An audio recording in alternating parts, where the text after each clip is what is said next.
नमस्कार, मी वृषाली पाटील बातमीपत्रात आपलं स्वागत करते। आता पाहूया महत्त्वाच्या 50 बातम्या सुपरफास्ट पद्धतीने।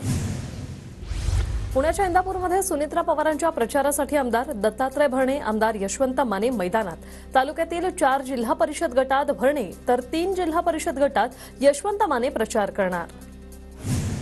सुनेत्रा पवारांचा भोरमध्ये शिंदे गटाकडून जंगी स्वागत। सुनेत्रा पवारांवर भोरमध्ये जेसीबीतून पुष्पवृष्टी। सुनेत्रा पवार भाटघर धरण खोऱ्यातील ग्रामस्थांशी संवाद साधणार। नाशिक लोकसभा मतदारसंघात महायुतीकडून उमेदवारीची घोषणा नसताना हेमंत गोडसेंकडून प्रचाराला सुरुवात। 10 वर्षात केलेल्या विकास कामांचं पत्रक मतदारसंघातील लोकांपर्यंत पोहोचवण्याचं काम सुरू। रत्नागिरी सिंधुदुर्गच्या जागेचा पेच असतानाच नारायण राणेंच्या सभांचा धडाका। राणे उद्या राजापूर आणि जयगडमध्ये सभा घेणार। बीडमध्ये भाजपच्या संपर्क कार्यालयाचं पंकजा मुंडेंच्या हस्ते उद्घाटन। खासदार प्रीतम मुंडे यांच्यासह पदाधिकाऱ्यांचीही उपस्थिती। महायुतीचा विजय असो, पंकजा मुंडे यांनी दिल्या घोषणा। बीडमध्ये भाजप उमेदवार पंकजा मुंडे यांचे बॅनर लागले। पंकजा मुंडेंच्या बॅनरवर दिवंगत विनायक मेटे यांचा फोटो। जिल्हाभरात बॅनरबाजी। बीडमधून पवार गटाकडून उमेदवारी मिळाल्यावर बजरंग सोनावणेंकडून प्रचाराला सुरुवात। बीडमध्ये बजरंग सोनावणेंचं जागोजागी स्वागत। बीडमध्ये पंकजा मुंडेंचं आव्हान वाटत नाही। प्रीतम मुंडेंच्या कामांवर जनता समाधानी नाही, तर धनंजय मुंडे कुणासोबत हे सांगता येणार नाही। बजरंग सोनावणेंचा मुंडे बहीण भावांवर निशाणा। वाशिम यवतमाळचे महाविकास आघाडीचे उमेदवार संजय देशमुख यांनी प्रचाराला केली सुरुवात। वाशिमच्या पाळेश्वर मंदिरात भगवान पाळेश्वराचं दर्शन घेऊन प्रचार दौरा सुरू। हिंगोलीतून बाळासाहेब ठाकरेंच्या विचारांचे 3 शिलेदार लोकसभेच्या रिंगणात। सगळं व्यवस्थित सुटेल, लवकरच सुटेल, योग्य सर्व व्यवस्थित होईल।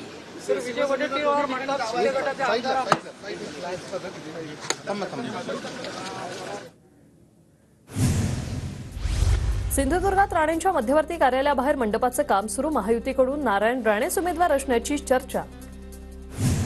अहमदनगरच्या अकोले शहरात महायुतीचा मेळावा। मेळाव्याला मंत्री उदय सामंत, दादा भुसे आणि पालकमंत्री विखे पाटलांची उपस्थिती। विद्यमान खासदार सदाशिव लोखंडे यांच्या प्रचारार्थ मेळावा। सुनेत्रा पवार यांनी घेतली माजी खासदार नाना नवलेंची सदिच्छा भेट। नाना नवले यांनी आशीर्वाद देत दिला जुन्या आठवणींना उजाळा। अजितदादांनी वेळोवेळी केलेल्या सहकार्याबद्दल नाना नवलेंकडून कौतुक।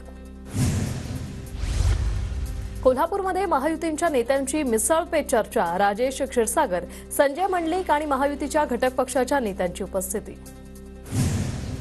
महायुतीच्या प्रचारासाठी नितीन गडकरी आज गडचिरोलीत। महायुतीचे उमेदवार अशोक नेतेंच्या प्रचारासाठी गडकरींसह भाजपच्या वरिष्ठ नेत्यांची उपस्थिती। वसंत मोरेंकडून ससून रुग्णालय प्रशासनाला उंदीर पकडण्याचा पिंजरा भेट। 3 दिवसांपूर्वी उंदीर चावून एकाचा मृत्यू झाल्याच्या आरोपानंतर मोरेंकडून पिंजरा भेट। बुलढाणा जिल्ह्यातील सिंदखेडराजा तालुक्यात मतदानाची टक्केवारी वाढवण्यासाठी विद्यार्थ्यांकडून जनजागृती। विद्यार्थ्यांकडून प्रभात फेरी काढत मतदानाच्या दिवशी मतदान करण्याचं आवाहन। गोंदिया भंडारा मतदारसंघात मतदानाची टक्केवारी वाढवण्यासाठी विविध उपक्रमांचं आयोजन। जिल्हा प्रशासन आणि स्वीप सेलतर्फे 8 लाख मतदारांना मतदानाची शपथ दिली जाणार। जिल्हाधिकाऱ्यांची माहिती। बीडमधील नारायणगडावर जूनमध्ये मनोज जरांगेंची भव्य सभा होणार। तब्बल 900 एकर परिसरात सभेचं आयोजन। मराठा समाज मोठ्या संख्येने सभेसाठी हजर राहणार। भंडाऱ्यात भारत राष्ट्र समिती आणि विकास फाउंडेशनचे कार्यकर्ते पदाधिकारी मेळावा संपन्न। लोकसभेत कार्यकर्त्यांची मतं जाणून घेण्याकरता माजी आमदार चरण वाघमारे यांच्या माध्यमातून मतदान।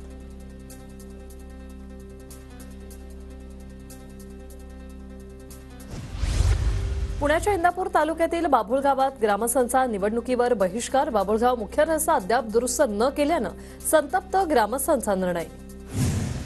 धाराशिवच्या तुळजापूरमधील धनेगावातील गावकऱ्यांचा लोकसभा निवडणुकीवर बहिष्कार। विधानसभा वगळता गेल्या 20 वर्षापासून गावकऱ्यांनी कुठल्याही निवडणुकीत मतदान केलेलं नाही। नंदुरबार जिल्ह्यातील 4 आगारांना आता 150 नवीन इलेक्ट्रिक बसेस मिळणार आहेत। सातपुड्याच्या दुर्गम भागात इलेक्ट्रिक बस धावणार आहेत। नवीन गाड्या मिळणार असल्याने आर्थिक फायदा होणार आहे। रत्नागिरी सिंधुदुर्ग लोकसभा मतदारसंघाच्या निवडणुकीसाठी 48 भरारी पथकांची नियुक्ती। आचारसंहितेचं काटेकोर पालन करण्यासाठी जिल्हा निवडणूक निर्णय अधिकाऱ्यांकडून नियुक्ती। नाशिकच्या लासलगावमधील कृषकमधून पहिल्याच दिवशी 28 टन आंबे अमेरिकेला रवाना।